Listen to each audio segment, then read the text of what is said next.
Welcome to the Northeast Notables Podcast, the best way to travel, discover new music, and hear exclusive interviews from the best small musicians in the Northeast. I'm your host, Jill Plante. Today we're going to be back in Boston hearing from the Q-Tip Bandits. But first, let's get some more fast facts about Boston. So when you think of subways, you think of the smelly New York underground train system and the Pizza Rat. But did you know that Boston was the first U.S. city to have a subway system? In the city of Boston, there are more than 850 restaurants, which is a lot. But only 40 of those 850 restaurants serve fast food. So after a concert one day, hopefully soon, you can get some traditional Boston food, whatever that is, because I haven't been there in so long because of the pandemic. And the Boston Marathon is one of the most famous races in the world, and its first edition was in 1867. Let's get into the music. Here's the Q-Tip Bandits' most popular song, Willow.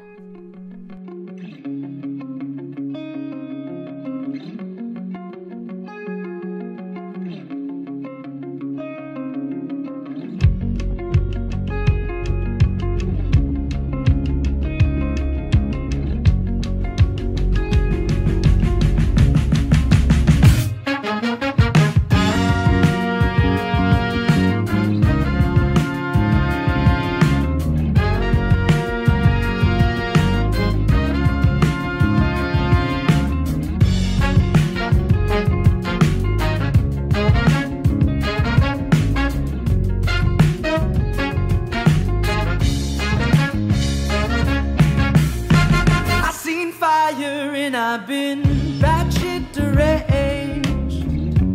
Found my castle through a jungle of silly strain. But my mama, she asked me why I fly so low, so low. Your teardrops of hail impale my skin while the lightning laughs at me.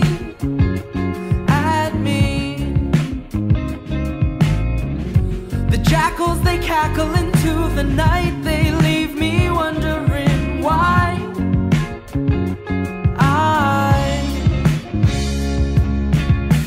I hear the whispers of the willow and all the sirens of the sea. Found shelter while outside the wind blows from all the sights I've yet to see.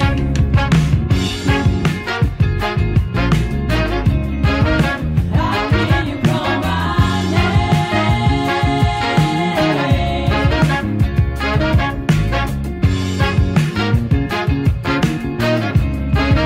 I hear you call my name.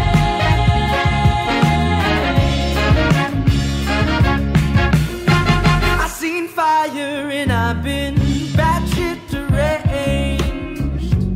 I'm no higher than a man who hangs on strings. But my mama, she asked me why I hang so low, so low. Your rolling thunder meets the rumbling in my stomach. I will wonder if I ever grow up from it. But my mama, she asked me why I grow so slow, so slow.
Leo Sun. I play the guitar, and I am also a front person in the band. My name is Claire Davis. I am the other front person in the band, and I play bass.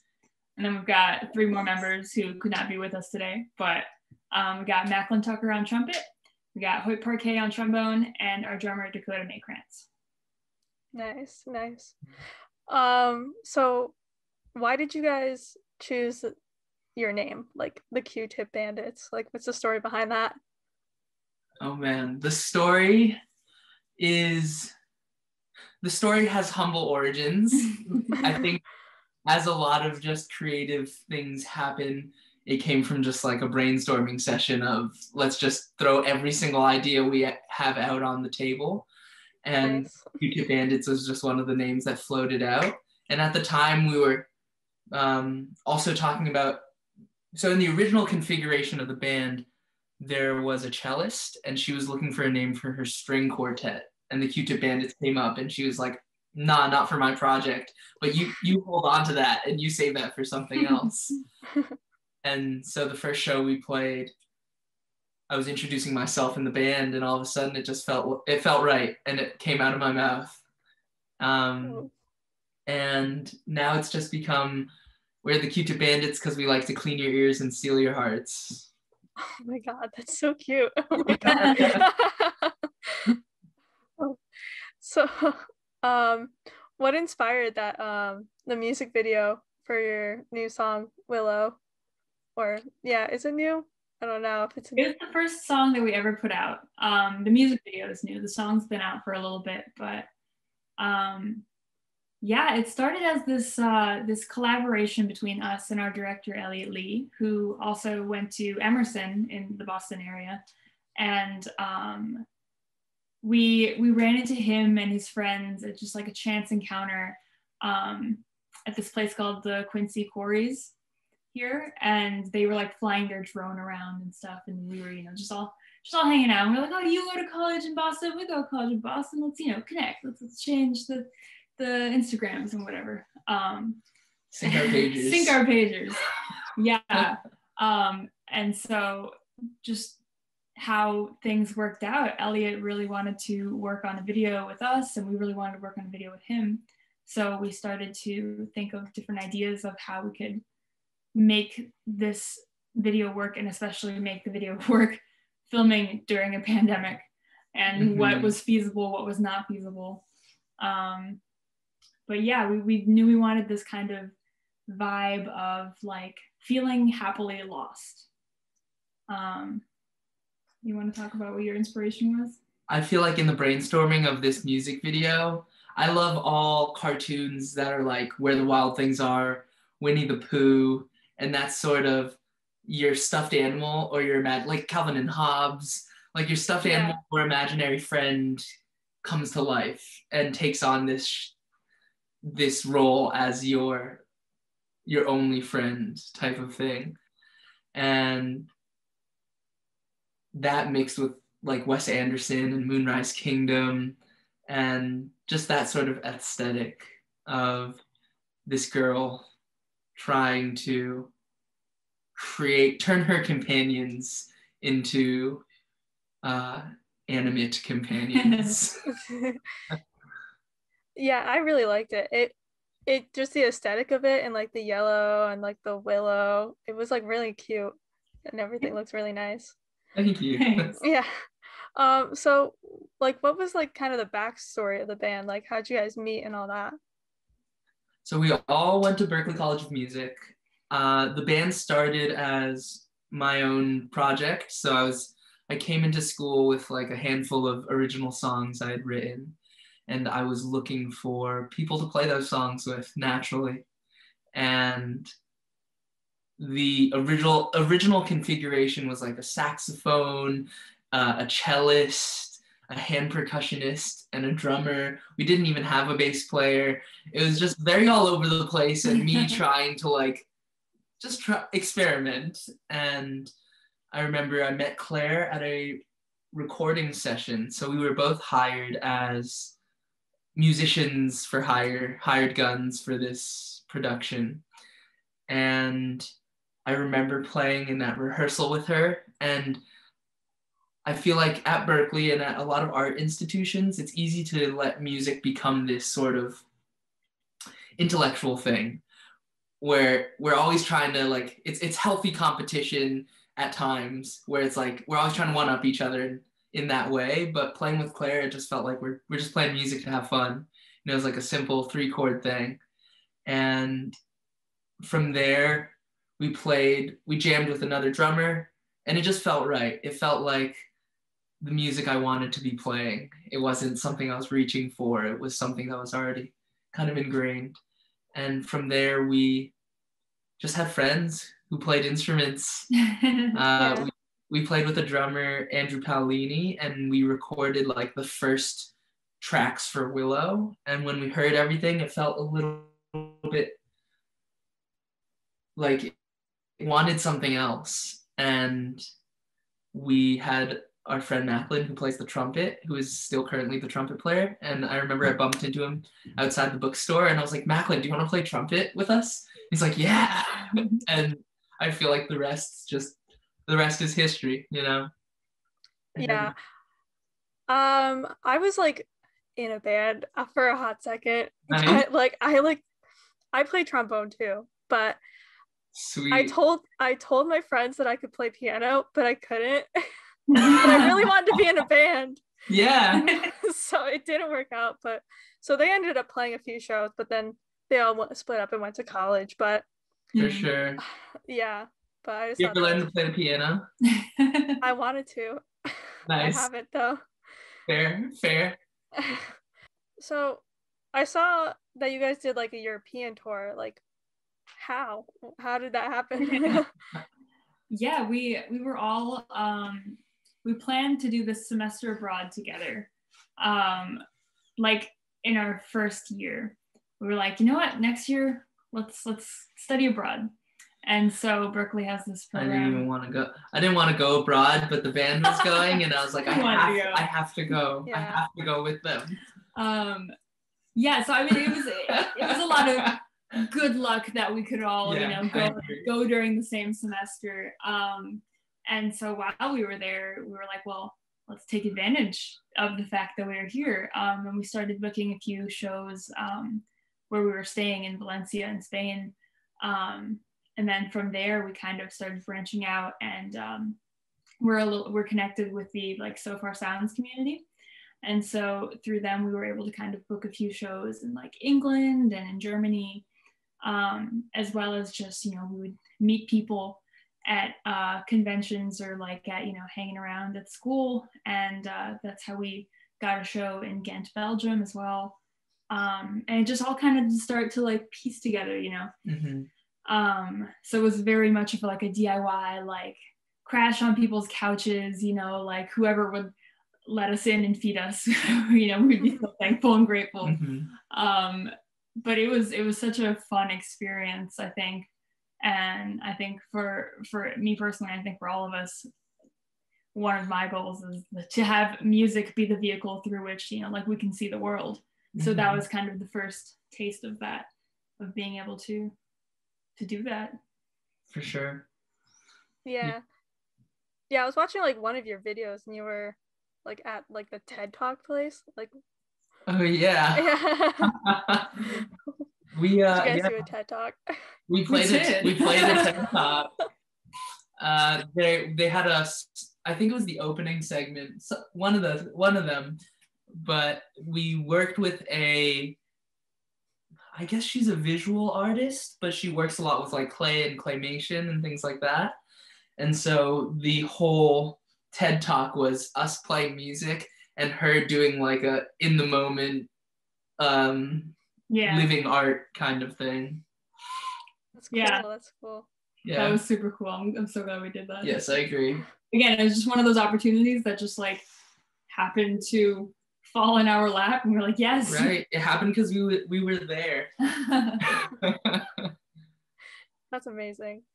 So what do you think, or like how do you think having a trombone and trumpet in the band has like made your music different than others? I think Good question. The way that we use horns, I feel like when people hear horns in a band, they automatically jump to either like ska or like funk R&B, you know, like horn section type of thing. And I think the way that we use our horns isn't totally like either of those. And we kind of use it in this like, I don't know, how would you say? I feel like if it, like the way other bands might use like an electronic instrument, like a keyboard or something like that to just play lines, I think that's kind of. The first conversation I had with Macklin, our trumpeter, about playing in this band was, imagine you are the lead guitarist in this band and play like a lead guitarist on the trumpet rather than a horn section player. And I think a lot of what we're trying to gear the horn section toward is like taking these more melodic lines rather than like punchy stabby, which is what they're great for, punchy stabby, but but sweetly flowy is also very good too. Yeah, but I mean, I think the horns add so much to the band, not just in sound, but also just in personality. I think that they just bring so much to the table. It's always a party when there's horns. Right. Oh, yeah. Always. Yeah. And I think personally too, having horn players is just like, for me as a band member with horn players, it's helped me understand creating music in broader terms rather than, I don't know, it just seems so spiritual to use one's breath to play an instrument. I can use this for something else while my body's doing something else, but to talk to them and understand how it feels like for them to play has been very cool for me as a process. Nice. So as players got so much soul. It's true. So where's your favorite place to play in like the Boston area? We're just talking about this beforehand. It's really hard to. So we've been talking a lot in this pandemic about like, we of course we have all these dreams of like, we want to play Paradise Rock Club one day, we want to play the Brighton Music Hall, we want to play the Sinclair, all these big premier venues. But then it's like in the pandemic right now, we're just like, man, I just want to be in some grungy, dingy, sweaty basement, rocking out with a bunch of people sweating and who knows what's dripping from the ceilings. It's just like, I feel like the pandemic especially has made us realize it's not about the place. The show can happen anywhere. It's about like the people who are there, and it's about, you know, the vibe that everyone brings and like the sense of community. So, and I think that is very prominent in like the house show type of scene, you know, where it's a very DIY sort of community feel. One time I went to a show, it was in somebody's garage and everyone was just going crazy, and then somebody opened a bottle of champagne and like sprayed it all over me and everyone in the crowd. And I'm convinced I might have had coronavirus and that's where it came from, because I ended up taking a drink of it and it was around 2019, the end of 2019, and then I got sick. That's why. Yeah, it's like all these things that were so normal back then. You're like, wow, we really would just pass a bottle of wine around the entire room and it would be fine. But things will be different. There's this one spot that we played like thrice up till now called the Garden of Alston. It's a house venue, like somebody's basement. There's this one spot in the middle of the basement on the ceiling. There's no like vent or like piping by it or anything. It's just wet on the ceiling. It's just always wet there. I have no idea. It's a great spot though. Not the wet spot. Not the place. The place itself. Yeah. Yeah. They should change their name to that, the wet spot. The wet spot. Oh, I definitely go to shows there. Yes.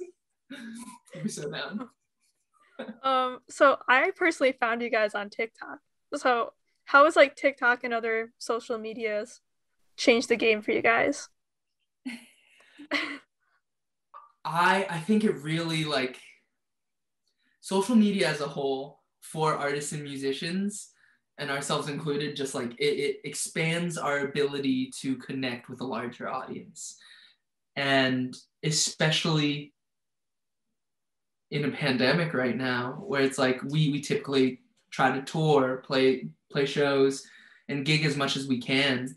And right now that's not really an option. And so social media and TikTok, especially right now for us, is like something that we can be creating content for, something that we can be sharing ourselves using and reaching out to new people. Yeah, like you said, it doesn't limit us geographically. It kind of opens the world and connects people in a whole new way that was not possible 10 years ago, you know? So I think we have a lot to be grateful for social media as artists in this day and age. Yeah. Yeah. So how can people like support you guys like during the lockdowns?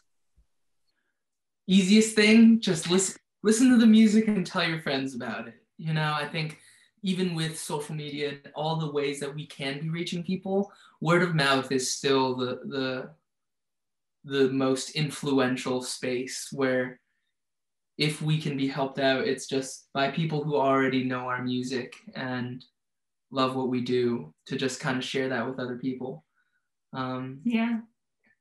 Because I think just for me, and I think the rest of the band, it's like making music is all about like sharing this thing that we love so much with others, and hopefully creating something that can make an influence and help people in their day-to-day. And if it's being shared, it's meeting that like professional band as a business mark, you know, that we all kind of have to strive for to make a living. But it also satisfies like the reason why we're playing music anyway. Yeah, like it'll make us so happy when we get a comment of someone being like, wow, like Willow was on my Discover Weekly and like I've been listening to it nonstop since like 2019. Oh, there was this one girl who sent us I don't know if it was a comment or a message, but she's like, this is my family's favorite song. Like when we're in the car together, when we're at home, like after dinner, like this is the song that comes on and everybody in the family likes this song and it brings the family together. And it's just like, fuck. So it's like, really? Like I wrote this song like by myself in a room because I was feeling some type of way and I needed to get it out. And you're telling me it can make such a huge impact on your connections with the people in your life. It's really incredible. Yeah. So yeah, just sharing it, talking about it. If you like it, let people know you like it. Yeah. So, what are your social medias? You know, where can we listen to your music? Yeah, we are on, our music is on Spotify, Amazon Music, Apple Music, Deezer, everywhere that you can find music, pretty much. But we're on Instagram at the Q-Tip Bandits. We're on Facebook as well. We recently joined TikTok, as you know. Also just at the Q-Tip Bandits. Q-Tip Bandits, no hyphens, no spaces, all lowercase. We're on Bandcamp as well. Bandcamp is the most direct way to monetarily support us. If that is something that anyone's interested in, we've got our merch up there and everything too. Mm-hmm. Got some socks. Socks, sure. Yeah. Yeah, I think that covers it. Yeah, I think you got it. All right, well, I think that's kind of it. Do you guys like have any favorite songs that you love playing? I think all of my favorite songs are coming up in this next album that we're working on right now. I agree.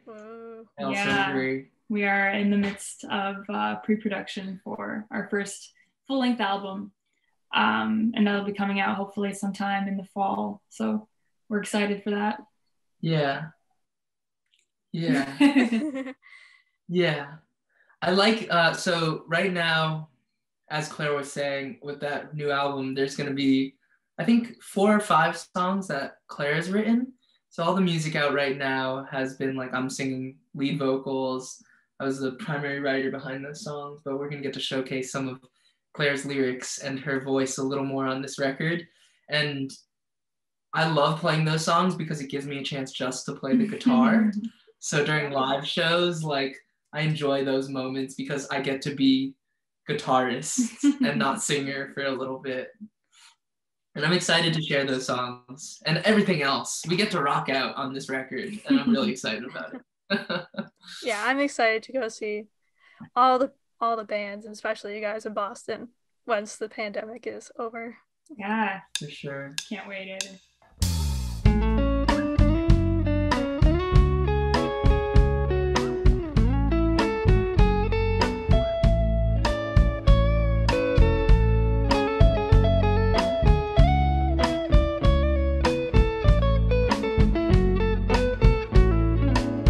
If I'm the wolf and you're the moon, I tilt my head and sing to you.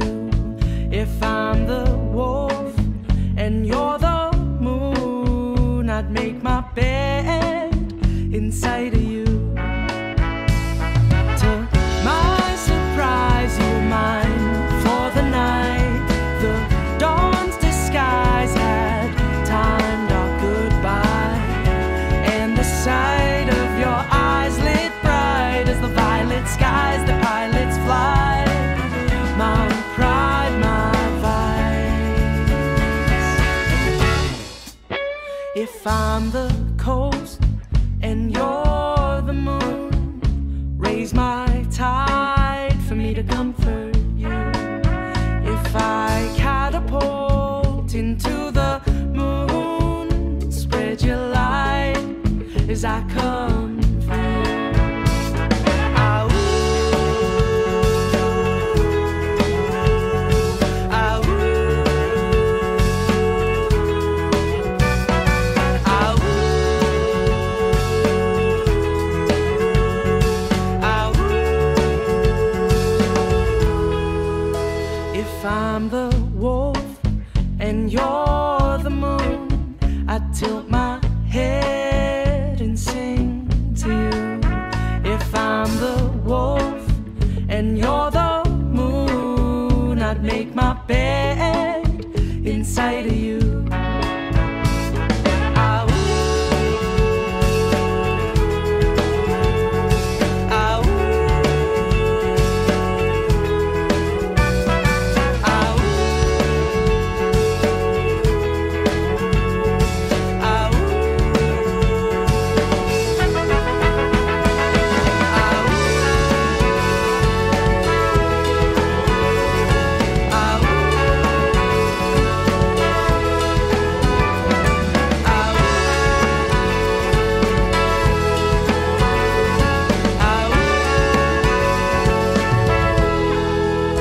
If I'm the wolf and you're the moon, I tilt my head and sing to you. Alright guys, thank you for listening to the second episode of the Northeast Notables podcast. I would like to give a special thank you to the Q-Tip Bandits. Thank you so much, Leo and Claire, for coming on my show. Thank you for making time out of your busy days. Make sure you follow the Q-Tip Bandits on all their social media platforms at the Q-Tip Bandits. TikTok, Instagram, Facebook, Twitter. Follow them and make sure you keep up to date with the Northeast Notables podcast. Next week, we're going to be traveling down the East Coast, going to New Jersey and talking to the band The Spins. Until then, have a great day, have a great week, and I'm your host, Jill Plante, and have a great day. Keep smiling. You got this.